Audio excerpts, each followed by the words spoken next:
Welcome to the Landlord Profitability Playbook podcast, where it's our mission to create and coach business opportunities and strategies that support residential real estate investors. I'm Chris McAllister, and I'm here today with my marketing partner, Lacey LeBlanc, and our Director of Property Management, Gretchen Mitchell. Good morning, ladies. Good morning. Good morning. Hello. Today, we're going to talk about probably nobody's favorite thing. We're going to talk about metrics. We're going to talk about numbers. And specifically, we're going to talk about the metrics that our property management team here at Roost Real Estate Company use to track and manage our business on a monthly, weekly, in some cases, it's a daily basis. And I don't want to just talk about the metrics that look good on a dashboard or in a social media post. We're going to talk about metrics that actually drive landlord profitability. And in our experience, property management companies that track what I've seen is, and I don't mean this to sound mean or catty or anything, but a lot of property management companies track metrics that are easy, right? That are actually easy to find the numbers for, that are easy to track. And it's not necessarily that they're tracking the metrics that matter. And in so many cases, as many of us, and we've been down this road too, we track the metrics that our software vendors, tell us that we're supposed to track.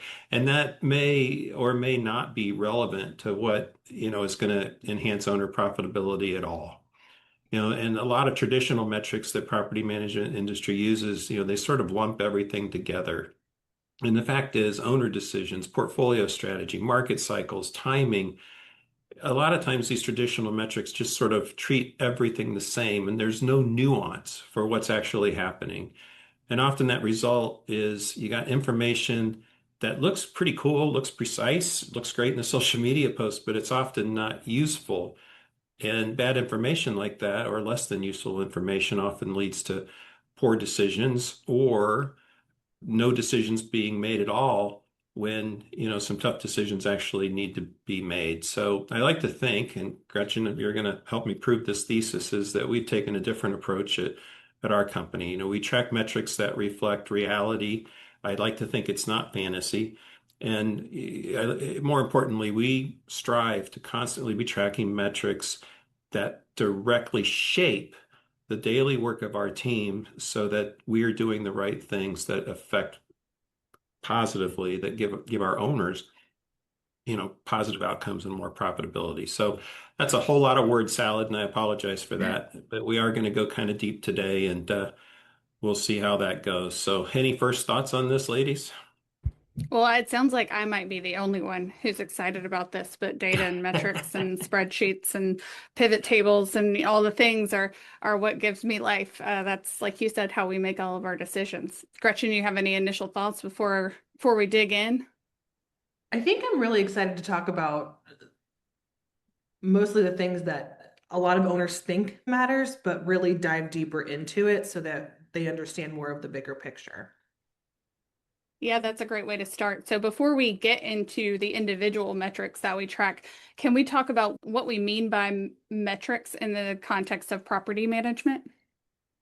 Well, when we talk about metrics, from I guess, a business context is we're talking about measurements that guide decisions and behavior. So good metrics, they tell the truth about what's happening and they help focus the team's attention on the work that actually needs to get done, right? We're not talking about metrics that make any particular person certainly look good or bad, but great metrics actually, at the end of the day, they create clarity. And that clarity can result in a picture that maybe not as good as we'd like from time to time. But again, you can't fix anything that you can't measure. And if you don't measure it, you don't have a chance. So that's kind of in a nutshell, the Webster's definition of metrics. Metrics equal truth is where, like, that's my simplification. The metrics are the truth about what's happening, regardless of how, we feel or how it may look anecdotally, or, again, those pretty graphs that we see on social media. Metrics are the truth. So two terms that come up a lot when we're talking, particularly to owners, but also to, vendors and software producers, is owner churn and unit churn. Can you explain the difference in those and how we look at them? Owner churn is honestly, I think, Gretchen, you would agree, it's the most important metric that we watch. we've got a spreadsheet where we show, all of our, the number of owners we have, where we have owners, we track how many doors owners have. I mean, there's a lot of things that we track internally to help us run our business, but owner churn is the most important at Roost because it's about relationship. So owner churn measures how many owners start or end their relationship with us or with any property management company over a given period of time, right? So, we may just decide that we're going to track that for all of 2026 and with the idea that we're going to compare that to whatever happened in 2025, right? So we're checking ourselves against past performance so that we have a benchmark so we can get better.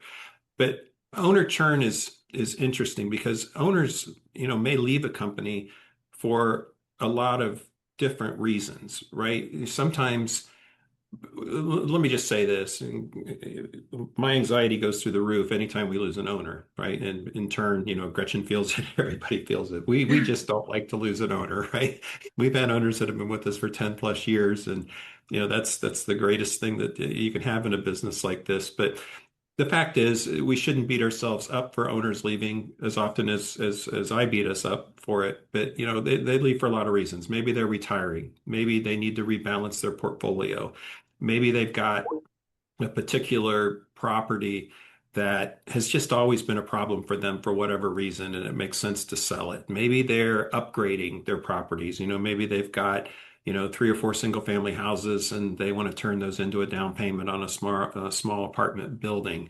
Sometimes it's estate planning, and then God forbid people die, right? It's there's a lot of things that fall into that owner churn number that don't have really anything to do with the management company's performance, right? The only time owner churn becomes a problem is when we let them down, right? When somebody leaves because their expectations weren't met.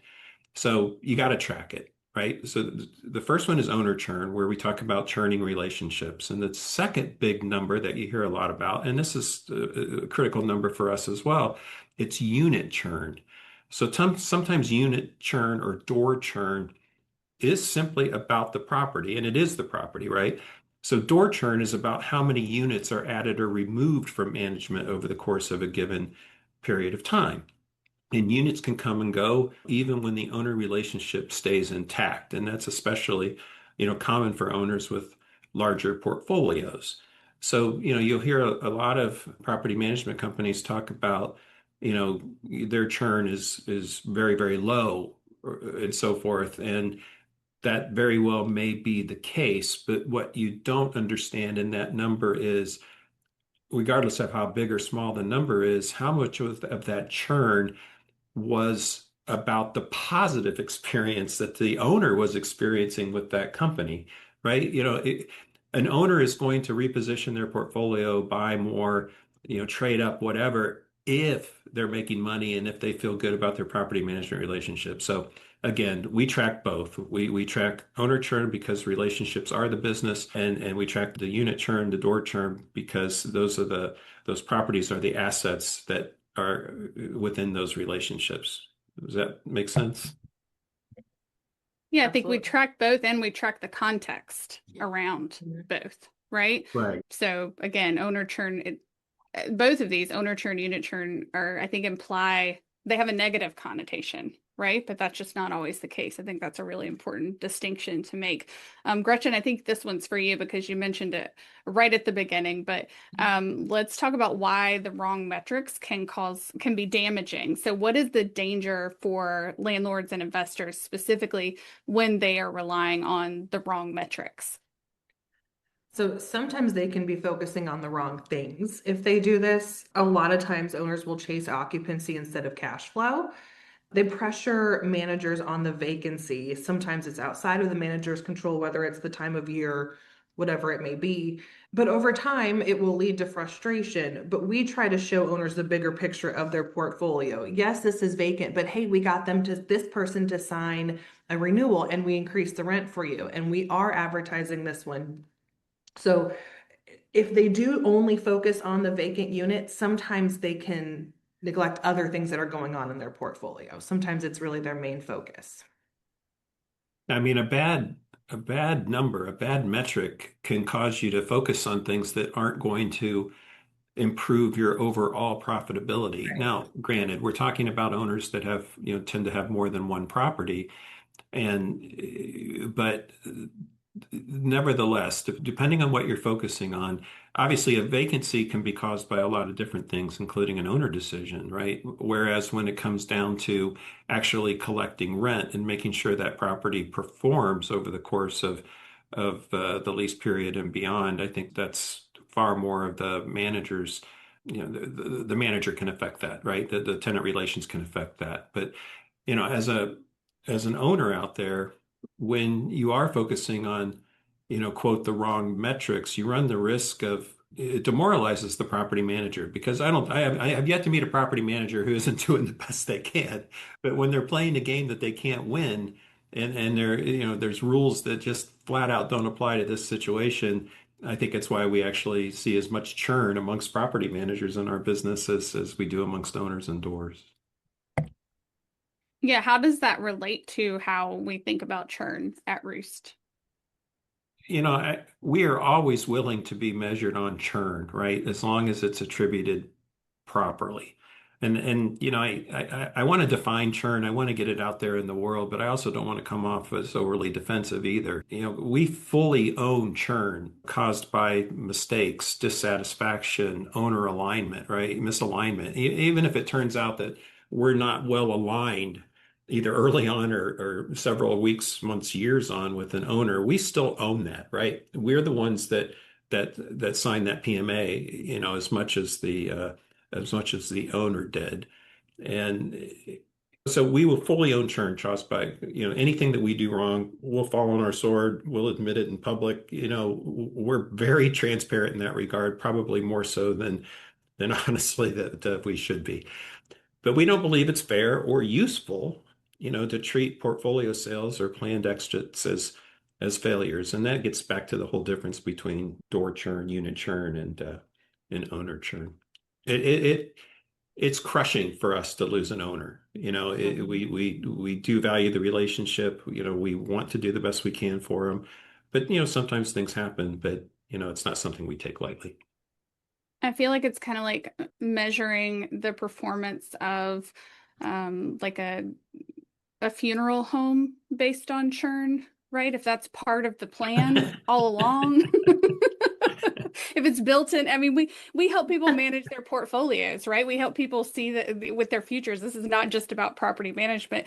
Roost prides itself on portfolio management. So eventually that person, if they want to retire, if they want to move, if they want to pass it on, eventually that portfolio, there is going to be a planned exit. So if that's part of the service, then I can see how we don't want to attribute that as a failure. We want to see it as a Yeah. success. So, And that's interesting that you brought that up, and this is an aside that we'll get into probably in another podcast episode. But the end goals, right? What a portfolio owner, somebody that may have 20, 30, 40, 50, 150 properties, what their exit strategy is, what their end game looks like, what they want to have that portfolio be maximized for over the next 5 to 10 years is night and day from what a single unit owner or somebody who has a handful of properties is. And again, that gets back to how we set up different metrics. We hold ourselves accountable for different metrics for single unit owners than we do for portfolio type owners. So I guess what it comes down to is one size does not fit all at the end of the day. so that, I mean, that pretty much sums up Roost in general, that we're operating for shared success. We're not just saying, like, we could push portfolio owners to hold on to their properties, but if that's not aligned with their long-term goals, then we're No, not doing our job, right? So that's exactly right. Whatever their long-term goals are, that's what we're charged with helping to facilitate. And if somebody comes to us with goals that, we can't help, don't know how to help, then that's probably, somebody that's not a good fit for us and we're not a good fit for them. So we just have to make sure that we are absolutely aligned with whatever that individual owner's goals are. So while we are managing their property, we talk a lot about vacancy and vacancy rates and occupancy rates. Before we talk about kind of those as metrics, can you define for us how vacancy and occupancy are actually calculated? All right, here's a little bit more arithmetic, right? So vacancy and occupancy are pretty simple when it's all said and done, but they're often applied in ways that create a lot of confusion. So vacancy percentage or vacancy rate is the percentage of units that are currently not occupied, whereas occupancy is the inverse of that. It's the percentage of units that are occupied. So if you have 100 units under management, 90 of them are occupied, you're at 90% occupancy, right? The problem isn't the math. The problem is which is it, the numerator or denominator? I guess it's the number that's in the denominator. So most traditional calculations include every unit under management, regardless of whether that unit is available to lease or not, right? And this is where we get into the difference between occupancy or vacancy and rent collected. But so traditionally, a lot of times these metrics they factor in things that again are beyond the control of, if not the manager, the owner as well. So units that are under rehab or units that are intentionally held vacant or awaiting owner decisions or being repositioned. Again, traditionally, all of these things that may be happening within an individual owner's home or group of homes traditionally get lumped into a big number that the property manager is supposed to own, right? And often that number looks really precise, but it doesn't necessarily reflect the property management's performance. So, when you're out there interviewing property management companies, I just hope that you kind of keep this in mind and hopefully this whole thing helps you ask the right question. We focus on vacancy and occupancy for units that are actually available to lease, right? That keeps the metric tied to what our team, the leasing team, the management team can actually influence and what matters operationally. When we work with owners who have multiple properties, we'll compare vacancy rates within their portfolio against similar portfolio and company-wide trends.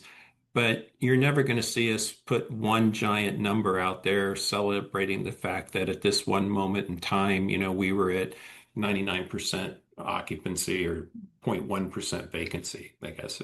I feel like I'm making this a little bit too complicated as I start to talk through it, but it's something that it matters to us, it matters to our owners, and I just think it's important that we get how we think about this out there in the world. I think this is one of those that somebody could argue, right? That, well, tracking it this way, right? Could, the way Roost does it, could make it look better than it is. But I think the context is important when you place the emphasis on the fact that we're making decisions based on these numbers, and just like comparing vacancy rates from portfolio to portfolio, that's hugely valuable for the owner, because then you can see, okay, is there something going on in this portfolio that's not happening in the other, that's either improving or, reducing our vacancy rates? I think that's really important. So talk to me more about why that distinction matters so much for the owners when you talk about vacancy and occupancy. I honestly think it comes down to that when you don't have context and you're focusing on just one number, it just can lead to bad conclusions that in turn lead to bad decisions, or again, no decisions at all. You may have a number, for one set of owners or something that may reflect a problem, right? Or it may not. So again, context is everything. And then to take that number as the be all end all and start to pressure managers on that outcome, I guarantee you that manager will start managing for that number. And there's a good chance that managing for that number is not going to be the what you want them focused on if you're interested in long-term profitability and an appreciating asset. Vacancy should tell a story, I think, more so about leasing performance and tenant retention. And it's just really easy to get that all messed up and lumped in with, various owners' portfolio strategies or timing or, whatever that is. Again, context, I think, is the best word here. So we also track days on market in a very specific way. Gretchen, talk to me about how we define days on market and why we do it that way. I really like the way we do this. So days on market is just what it sounds like, how many days it's been on the market. But days on market, it's actually what's available for rent. So the clock starts when a unit is truly rent ready and available for leasing, not when it becomes just vacant. But we're not going to count the time it takes to turn it, waiting decisions from an owner or a contractor. It's actually when it's rent ready, ready to be moved in, put out there for everyone to view. We start the clock then, and then at 21 days, we have to maybe reevaluate things. If it's not rented in 21 days, do we need to go look at it? Do we need to talk about a price reduction? Do we need to think about a move-in special? But 21 days is kind of our mark of, hey, this isn't renting. What's going on, and how can we get this rented sooner? Yeah, and I think it's fair to this is probably the most unambiguous metric I think that we look at every weekly meeting that Gretchen has with the team. Everybody's got a copy of the report from Tenant Turner, and she and her team go down the list one by one. What's happening with this one? What's happening with this one? What's happening with this one? And I embarrassed to say I don't know what our actual average is on what the report looks like this week. It does seem that this holiday season was probably a little weaker than the last two or three holiday seasons have been for us, and January isn't as quick. I think as a rule, we're usually in there, once a sign goes, in the window or, hits the website. I'm going to guess here, we have to go back and verify this, but it's probably 11 to 14 days. And that's why we really start to get a little nervous between 14 and 21 days. And that's the beauty of actually having that meeting every Thursday. But it does feel like it's a little bit softer, these first few weeks of 2026. But as in every year, we've got high hopes for tax return season. So for us, February, March, and April are usually fantastic leasing months. So hopefully our owners and we're all well positioned to take advantage of that as it comes up here. Yeah, is there anything else that days on market tells you operationally? We've talked about what happens if within 21 days, it's not rented. What else does it tell you kind of operationally about how we're promoting or marketing a property? We use Tenant Turner as our leasing platform. And it's interesting. Tenant Turner is a system, right? And honestly, our leasing manager's job is to make sure that system runs flawlessly. Where I think the property manager, the local property manager, whether it's Taylor or Tina or Gretchen having to get involved, is when that system is working beautifully and we're hitting that 14 to 21 day period and we still haven't surfaced a qualified applicant, right? So operationally, that report tells us if the system is working, if our workflows are adequate, if things are going to plan. But at the end of the day, what we're looking for is the exception. And for us, that exception is, damn it, what happened? If we haven't hit that 14, day mark, what do we need to do? Is the sign up? Recheck the listing, on Zillow and every place else, and take another walk through the property and call the people who have scheduled showings and get their feedback if they didn't already give us feedback, right? If nothing else, that triggers a conversation. But like Gretchen said, we come back to review again, pricing, condition. Are the photos any good, right? Is it the time of year?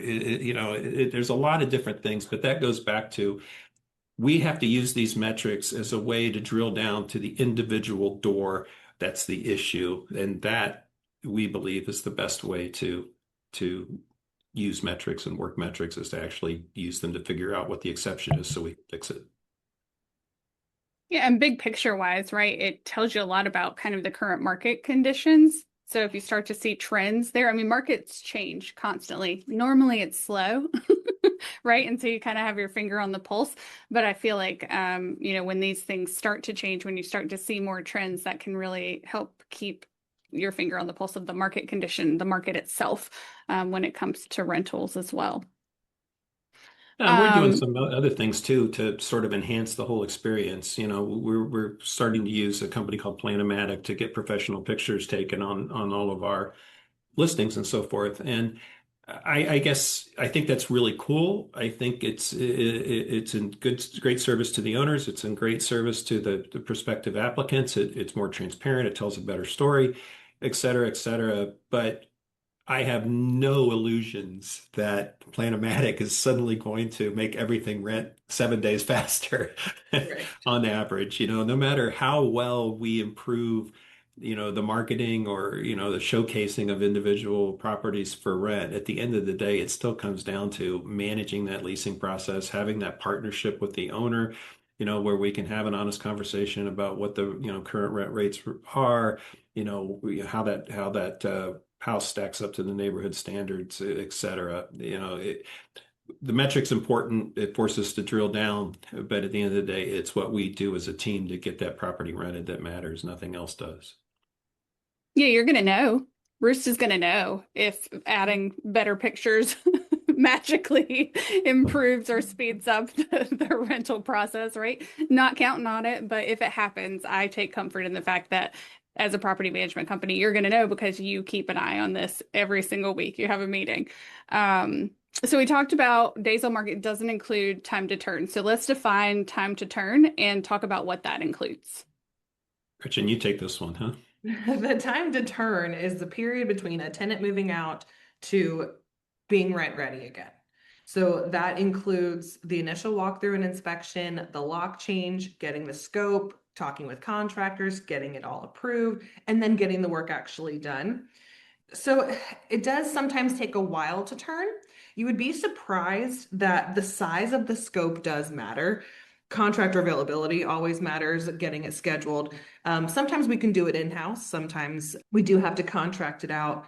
A lot of times owners seem to think that a smaller bid will actually make it quicker to get done back on the market, but sometimes that means the contractors sometimes focus on the bigger turns that will make them a little bit more money. So they put the smaller ones back on the back burner.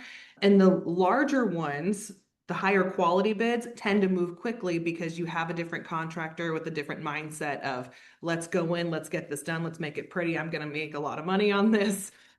They have a different mindset of a smaller one versus a bigger one. So sometimes it does move a little bit quicker when we're doing more work. And then ultimately that makes it rent faster, makes it more appealing to people. So that whole time to turn piece, that TTT, that is just as critical from Brad Owens, our rehab and maintenance manager. That number is just as critical to him as it is to our property managers and the days on market number. Once we get owner approval to get something fixed, corrected, whatever, that's really when the time to turn starts. Hopefully we can get owner approval within, gosh, best case, I would say 3 to 4 days even of having a tenant move out. And obviously a large turn that needs paint and a bunch of other stuff is going to take longer than just a quick cleanup and so forth. And that all affects the numbers. But again, it's all about context, right? We have owners with a lot of older housing stock, where we operate, and those houses, they always need some upgrading. They always need some preventive maintenance done and so forth. It completely depends on the owner's goals, condition of the portfolio, and so forth. So it comes down to that whole individual owner's goals. What can we do to help them and the context? But Gretchen, walk us through how you and Brad somehow touch every single vacant property that we have in the portfolio every week. This is another report that we talk about once a week at our team meetings. It's called, it's Appfolio's Unit Vacancy Detail Report. So it'll pull everything that's vacant, whether it's rent ready or it just got moved out of. But we will pull that report and go through every single unit that's vacant. And we talk about where are we at with this one? Okay, well, we just went through and changed the locks, working on the scope. Great. And then we make a note, follow up with it next week. Hey, last week we were at here, where are we at here? But we talk about who is doing the turn. Is the owner doing it themselves? Is it small enough or quick enough for us to do in-house with our maintenance people? Or is it a third party?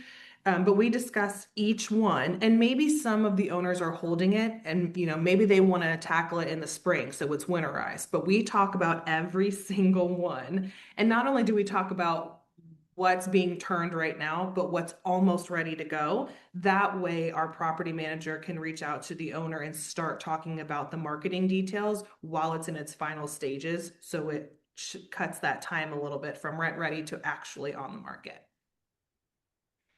Yeah. It's a big Yeah, so part of the week. Yeah, so we talked about how some smaller projects or smaller trends could be completed by the in-house team. So I want to talk a little bit about that in-house team and how maintenance in occupied homes, which is their main job, right? How does maintenance in occupied homes tie into profitability? So when you have a happy, cheerful maintenance person who's very skilled and they go right in there and take care of a maintenance issue, it directly affects the tenant's happiness, right? I mean, they call a work order in and someone comes in, they get it taken care of right away, they're happy. And it does eventually lead to potentially having that tenant sign a lease renewal. If they're happy, they're going to stay. And sometimes we talk to owners about, I'm kind of getting into lease renewals now, but if the maintenance person will go in and put a new ceiling fan in, it makes the tenant happy and they're more likely to sign there. And it kind of justifies that rent increase because that tenant knows that they're being taken care of. They're not just a number, they're actually important. Property Meld, it's who we use for our maintenance platform, PropertyMeld.com. And they will tell you, I don't have the exact statistics, but they actually have been able to show the how much, and it's significant, how much a tenant who is satisfied with the maintenance team and have been happy with how their problems and concerns were addressed, that they absolutely will stay in the property longer. Whether it's signing an additional year or whatever lease, or it's a month-to-month fee and staying month to month. But that in-house maintenance thing it's made a huge difference in our business since we started working with Property Meld a couple of years ago. And thank goodness, our maintenance guys are the most skilled, happiest, friendliest bunch we've ever had. I mean, they're the reason, and we'll get to this as our last metric, why, our Google reviews are such as they are. It's because they have that one-on-one personal interaction with owners on a daily basis, and they're sending a terrific message. But as far as the metrics, right, we get a whole slate of metrics that the maintenance team and Gretchen go over. That meeting happens to be on Monday mornings, right, with the maintenance team. Yep. And, the metrics include, completed repairs overall, but it's also not just for the entire team, it's by the individual maintenance tech, right? And we get individual tenant satisfaction ratings for each maintenance tech through Property Meld. And those get plastered for what is it, 8 I'm guys these looking at them days right on the now. wall, right? If somebody drops below a 4, they're going to hear about it from everybody else in the room. Oh, And it's such a conversation Monday morning. So before we get into everything, we look at the board. Brad will put the numbers up. I'm looking at them. And Don has been going strong.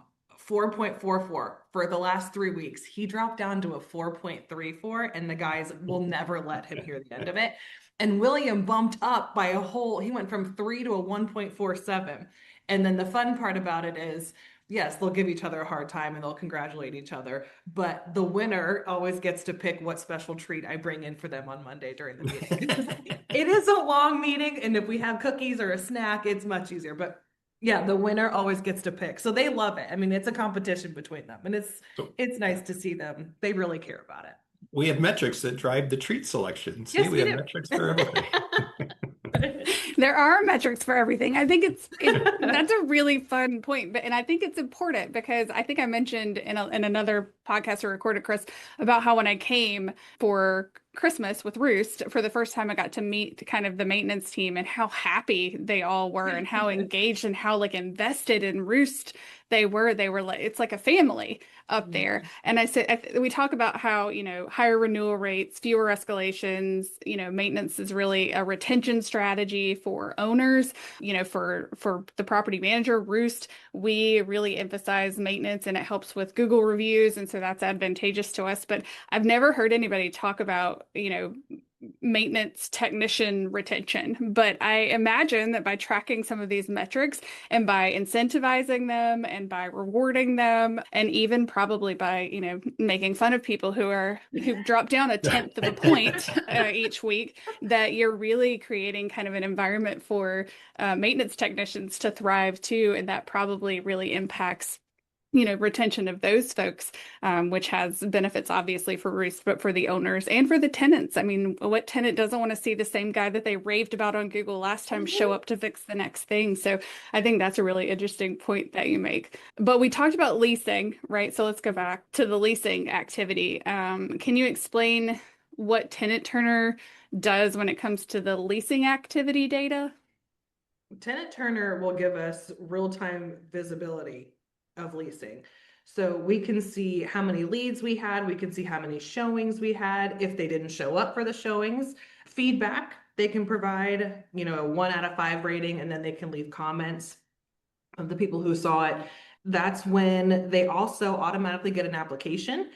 So it's pretty automated, but a lot of the times we go in too and we, talk with them, how can we make this better? Or, hey, we reduced the price, we can do this. But a lot of the metrics on there come from, there's a report you can pull of, again, how many leads, how many showings, how many no-shows, how many applications were sent. So we can see all those numbers in real time.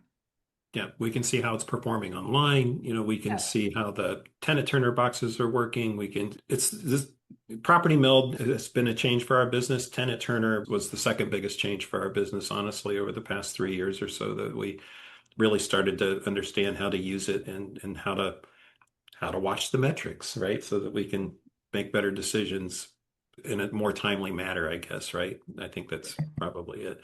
But instead of waiting weeks to see whether something worked, we get immediate feedback from the market. So, that means that you and Taylor and Tina get to adjust the pricing, the messaging, the description. Having somebody who's looking at those numbers, those reports, those metrics on a daily basis definitely allows us to find and attract qualified applicants and get them approved within that 14-day window. And we're so deep into that on a daily basis. That's why it is such a red flag for us if something hits that 14 to 21 day spot where, okay, this didn't work. We've got an exception. What do we got to do to get this thing rented? So It's another one of those tools, the technology that if you work with a property manager, then you have access to, that's probably a little cost prohibitive for folks, I would say, just managing a few properties to have on their own. So what does it do for the owners? You talked about how Tenant Turner changed things for risk, but why is that important for owners? well, I think one of the coolest things, Gretchen, and maybe I'm missing something, but we've got it set that I think it's Sunday night, every owner who has a vacancy gets a recap that comes straight from Tenant Turner, unfiltered, about how their property performed over the course of the previous week. So, hopefully that we know it creates transparency. It creates a sense of urgency on our part. And, you know, sometimes that sense of urgency comes from the owners. We like to think that we get more excited before they do. But there's no question. I think it shows that we're truly partners. We're not trying to hide anything. We want them to know that, we treat these properties as if they were our own. And somebody who's in charge of that particular process is going to be all over it, and Gretchen and Brad and me and Tina are going to make sure that they are. I don't know. I think at the end of the game, that's really what's in it for our owners, quite frankly. Right. It's not just posted and forgotten. That's right. Posted and forgotten. We don't want that. We don't want that. So we've mentioned a few times, rent collection is another metric, right? And arguably that matters more than occupancy. Can you expand on that a little bit? I think we've beat occupancy and vacancy till it's pretty well dead for this podcast. But, occupancy is a snapshot in time. Rent collection is a financial reality, right? If a unit can be occupied and still not producing income, right? If you've got somebody in a unit and they're delinquent and they're not paying, that honestly is a far bigger problem than having a vacant unit that where nobody's supposed to be paying the rent. From an owner's perspective, and I speak from an owner and a Roost client, the only thing that matters is any given month is how much rent is actually collected. And that's why we track, rent due versus rent collected, and this is where this is where study of metrics and our use of metrics becomes very, very, very old school. And I have to say, I'm damn proud of it, right? So the best way that we can actually track whether or not the rent is collected or not is to focus on how many people didn't pay on time, right? How Mhm. many 3-day notices did we have to go out and post this month? And how many of those people were we not able to chase down and cajole and so forth to get them to at least pay by the end of the month? Those very simple metrics, and there's really no technology that we've seen that substitutes for actually running, seeing, printing, and counting those 3-day notices. Gretchen, why don't you, I'm out of my pay grade here, I know, but why don't you just kind of talk about that for a little bit? The rent collection. So we will, like you said, we'll print off those eviction notices. There's also a delinquency report in Appfolio, which will track not only rent, but other fees that are due, whether it's a month fee, a late fee, a pet fee, whatever it may be. But we try to track those down. I mean, we go knocking on doors, we will call and text and get all of those together. But I will say, we've seen there is certain times of the year that more people have trouble paying, around Christmas time is always tougher. But again, like we said, tax return time, everything kind of evens out. So we do our best to work with people that we can, but we do really, really track down. We really do work hard to get all that rent for the owner, and that is the most important thing for them. Well, and for me, and Gretchen, she's actually in there deep, knowing exactly which house is which. But if I go back to my scorecard that I keep for us, and I look at how many 3-day notices we had to post last month, and let's say that number was 40, and I say, how are we doing this month? Because our first check run is the 10th, and that's the biggest check run. That's when our owners get paid. That's when we get paid. And I say to Gretchen, okay, how many 3 days did we have today? My first thing I'm going to do is going to go back and I'm going to look and see how were we last month? How were we the previous month? How were we in February of last year? Because if something's out of line from a seasonal perspective, we're going to have to dig deeper and find out why is it out of line? Where are we missing and so forth? And we're really lucky to have a couple of really great tenant relations specialists that are in our offices, Shannon and Marcy, and they're primary focus from basically the 11th or 12th of the month all the way through till that last day and that last check run of the month is following up, Mhm. cajoling, talking, trying to figure out what's happening with the rent, what's happening with the rent. And just as important, right? If for whatever reason we can't collect, then it's the sense of urgency on our part is okay, Mr. Owner, this has happened before. I think it's time that we suggest you cut your losses and let's go ahead and let this person leave or Mhm. file the eviction if we need to file the eviction so that we can get somebody in there that's going to pay on time and even out your cash flow and help you sleep nights. But hopefully, if somebody hasn't paid by the 10th, it's always a surprise to us. It tends to be a surprise to the owner. But if we get to the point where we still haven't gotten paid by the 20th and we think that that person's truly going to have to go, that means it's a phone call for Taylor, Tina, or Gretchen with that owner to talk through, this is probably the time to, actually file the court papers and evict this person. The point is, if we're not all over those 3-day notices, if we're not all over delinquencies and so forth, it's super easy for somebody who hasn't paid to slip through another month, right? And our Mhm. goal is if we're going to file the eviction, we want to get it filed this month so that we can get custody of that house back as fast as we possibly can and not lose another month's rent because we were 3 or 4 days late on the calendar. Yeah, I think that's an excellent example of how, the occupancy rate can be misleading and how it could give false confidence, right? And if you have a 100% occupancy rate, but nobody's paying, then that's, Yeah. you really shouldn't feel great about that, right? So it changes the way we behave on behalf of the owners. So, on the other side of the coin, we have renewals and forward planning. So, Ruth starts renewal discussions pretty early. Talk to me about why we do that. Well, before we do that, there is a metric to this, right? And the metric is for whatever given period of time, whether it's a month or the year, what percentage of the tenants, there's actually a couple of different metrics. It's what percentage of them move out and go month to month, what percentage of them sign another lease, and what percentage of them leave, right? So there's really three possibilities at the end of a lease term, and we have metrics for each one. But what I really want Gretchen to kind of walk us through is, part of those reports that we get these numbers on, we can sort of look ahead, and when it comes to renewals, which leads to, what should the rent be going forward, and how do we help an owner plan for managing their portfolio, what they can expect over the next months, 2, 3, 4, 5 years.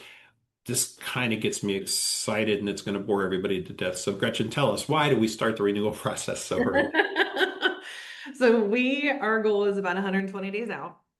And we do that because a lot of owners would like us, and we need to too, walk the units. Is it being taken care of? Are there things that we need to do to justify a rent increase? Do we need to research the market? Are we at market rent now? Do we need to increase it a little bit? Can we offer a 1, 2 year lease, whatever it may be? A lot of it, though, I think, like I said before, is if maintenance goes in there, walks the property, yes, they're taking care of it, it's great, but they said, this door, leaks air, da da da, whatever it may be. And if that tenant is taken care of with the maintenance issue, in 20 days or so, when they get that renewal, they're more likely to sign it and feel better about a rent adjustment because they know they're taken care of. So it gives us time to kind of get those things in order. The other thing that 120 days does is, and again, this is really important, I think, for owners that have multiple properties, is I think it gives you, Tina, Taylor, time to schedule quality one-on-one with that owner. Yeah. And if they have more than one property, look at the calendar. When does the next renewal come up for this property, this property, and this property? And sometimes it's nice to be able to look ahead and make sure that we're aligned with the owner expectations, right? If the owner thinks that, this property, it can go both ways, right? Maybe they think the property is worth more than what the market will dictate, but maybe they think less. And, just to be able to go through and say, well, here's where the market is on this one. We think you should push this one up. And sometimes it's a conversation of, well, if you had a brand new tenant, you might be able to get X, but this tenant's been great for the past 3 years. Maybe you want X minus Y, whatever. Maybe you want to make a bit of a concession to optimum market rate in order to keep this tenant in place and avoid lost rent and the potential turn, et cetera, et cetera. So getting enough time out to have a calm, thoughtful conversation with an owner about where that property is going to be, or where all their properties could conceivably be rent-wise over the course of the next year, and what they may have to invest to get to those numbers. That to me is the magic of starting renewal processes 120 days out, because I think that shows where we really are a partner in that owner's success. And it's just so easy to get caught up in the day to day to day. And then suddenly you've got the end of a lease coming up next week, and I got to talk to you about getting the rent raised. You're gonna We're out of rush. time. Yeah. Nobody likes that. We don't like that. The owner hates that. It doesn't feel like a partnership. It feels like a task, and we just want to avoid that. So, that report that shows what's coming up for renewal over the next few months, and then being able to calculate exactly what the percentages are, so we can advise owners accordingly. In this market, in this price range, a third of the people will go month to month, a third of the people will sign a new lease, and a third of the people will move out. I'm throwing that out there. I'm probably close, but I'm throwing that out there. But to know that by market, and to be able to have that discussion, and to help lead the owner to making the decision that's right for them, that really is our job. We can't just be, quote, property managers. We've got to be partners with those owners, and asset managers, in some cases in portfolio management when they have multiple properties. I think this is where you can see a really big difference between self-managing and working with a property manager. I think a lot from my experience, Nana. I just think that it's more of an innocent until proven guilty scenario with renewals. Like, they're gonna renew until they don't. And so Right. then what happens? Then you're put into this like renewal might not be the best thing for your tenant. It might not be the best thing for the property owner themselves. So having time to work through that and just knowing that it's part of the overall strategy that somebody's paying attention to it before it just happens, because then, you're stuck. I know that my family's had to make a lot of decisions at the very last minute because somebody moved out when they just assumed that they were going to renew. They didn't really talk to them about it beforehand. And then you're stuck with a vacant property and decisions to make about whether you're going to rehab it, whether you're just going to do a quick turn. Are there any contractors available to do the rehab you had planned to do between tenants? And then you're stuck figuring out what the rent should be based on all of this math.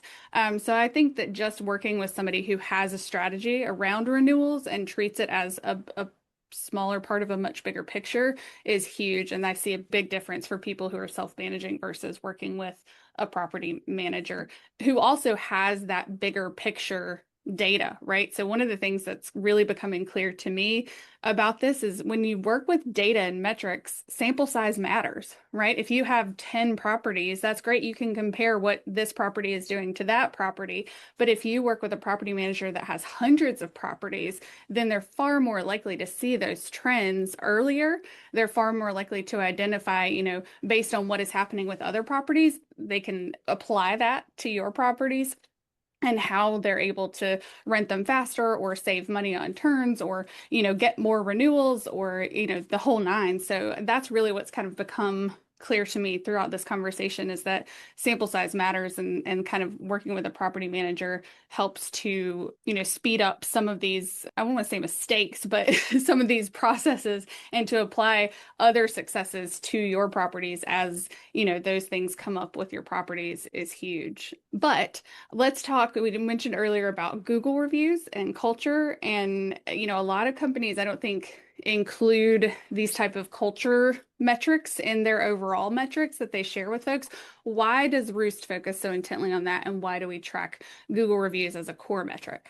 I guess I'll start off. And I'll preface this by saying, and we've talked about this before in previous podcasts, there were years and years and years where I paid no attention to Google reviews, and that was just dumb. And it was just in the last couple of years, Lacey, with your help, that we kind of got a handle on what was happening there and how it worked and how it met. But Google reviews matter, and we prefer Google reviews to any other because Google isn't pay for play, right? It's not like Yelp or Better Business Bureau where you pay money, to the platform and so forth. Google just is what it is, and it reflects lived experience. It captures how residents and owners actually feel about communication, maintenance, and service, and that is a powerful accountability tool. Now, do we have maybe 1, 2% on a bad month of people who are just out to lash out, hurt us, or hurt anybody? Yes, but that does not in any way diminish the fact that 99% of what happens on Google reviews is valid and again reflects lived experience. So for us, it's a critical part of how we've learned to run the business the past 2 or 3 years. We ask a very specific question Mhm. at the end of interactions in order to kind of gauge where we are and hopefully before a Google review. But we asked, have I earned a 5-star review today? Why do we ask it in that very specific way? Well, you're not Because going to ask for a otherwise two we would star. not get a 5-star review.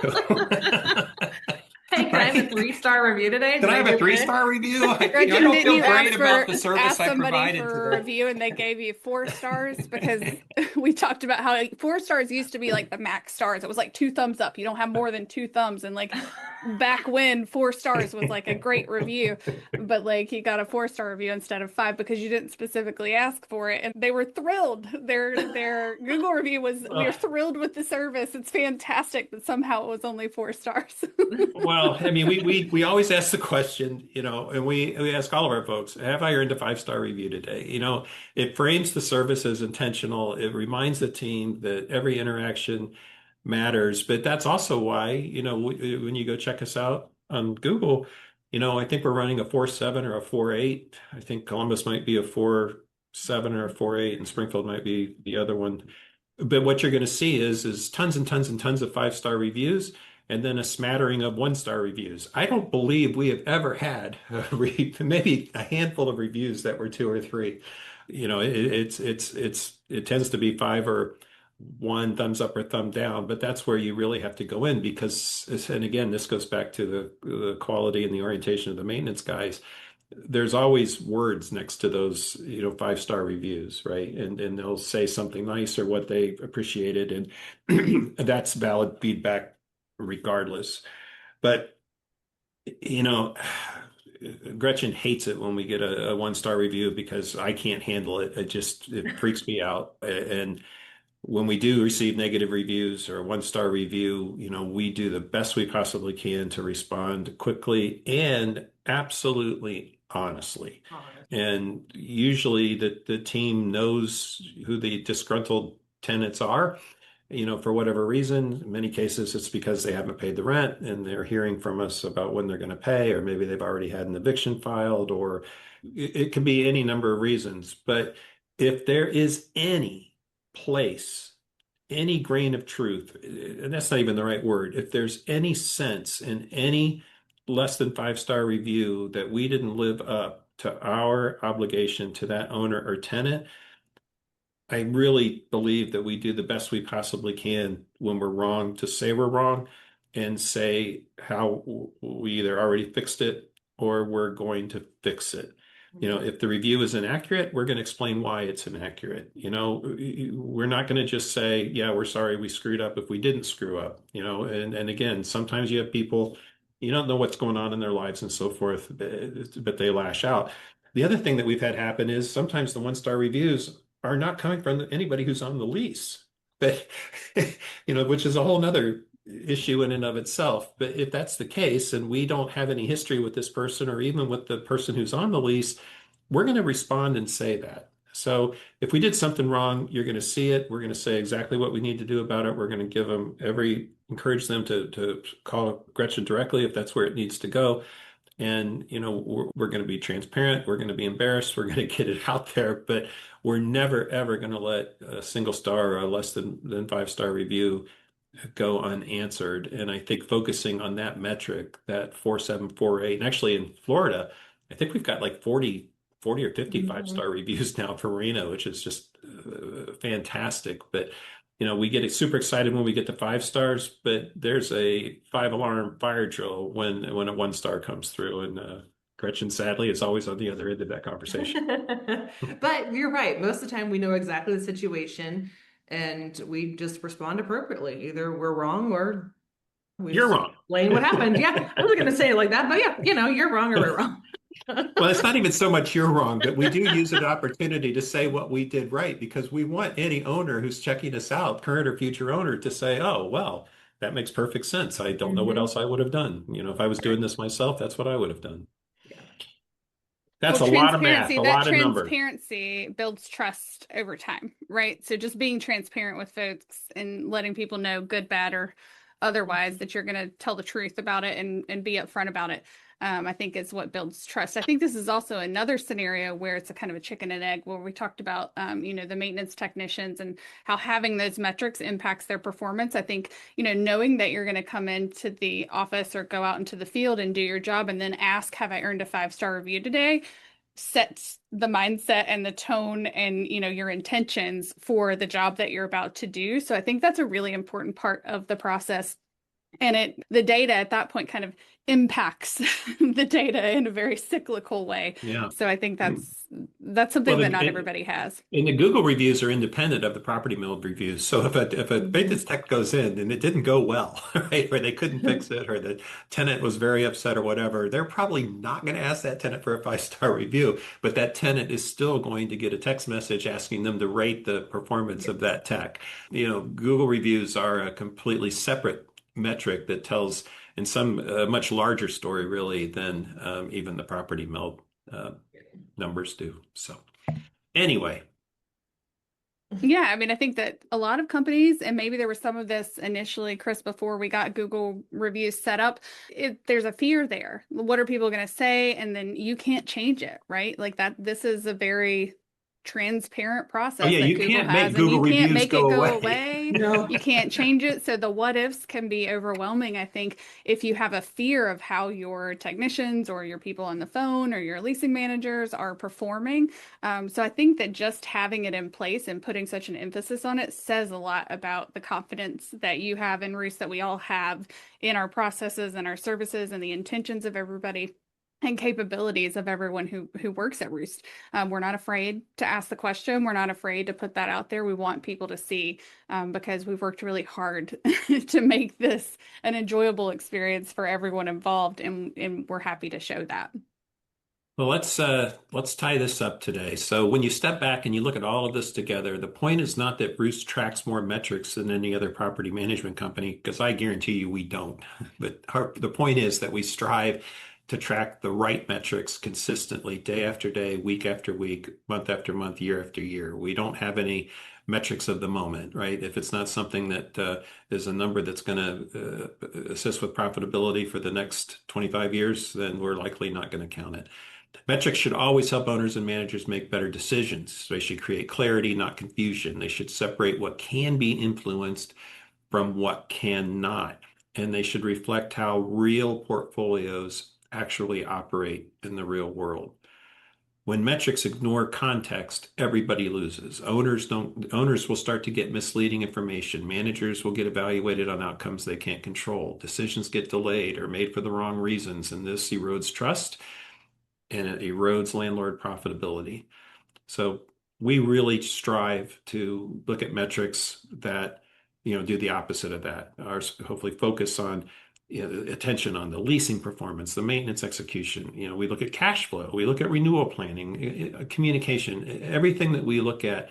It always consciously is aligned with what our long-term outcomes are for our owners and in turn our company. And that makes that partnership between the owner and our company hopefully visible, measurable, and shows some attention. So whether somebody has a single property, 50 properties, 150 property, I think the same principles apply. It just means that the metrics might be a little different for each group. So anything that we might have missed today, Gretchen, Lacey?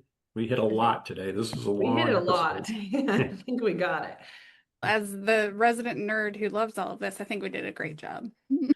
Well, if anybody listening out there wants a full breakdown of the metrics we track and why, we're about to publish a detailed post that will be in the show notes after we get this podcast out to the world that walks through everything we discussed today. So again, that link will be in the show notes. And if you're evaluating a property management partner and want one that measures what matters and manages with intention, and you happen to be in Ohio or Florida, we would love to talk to you. So that's my shameless plug for the day, ladies. All right. Thank you very much. And thanks for listening. We appreciate it.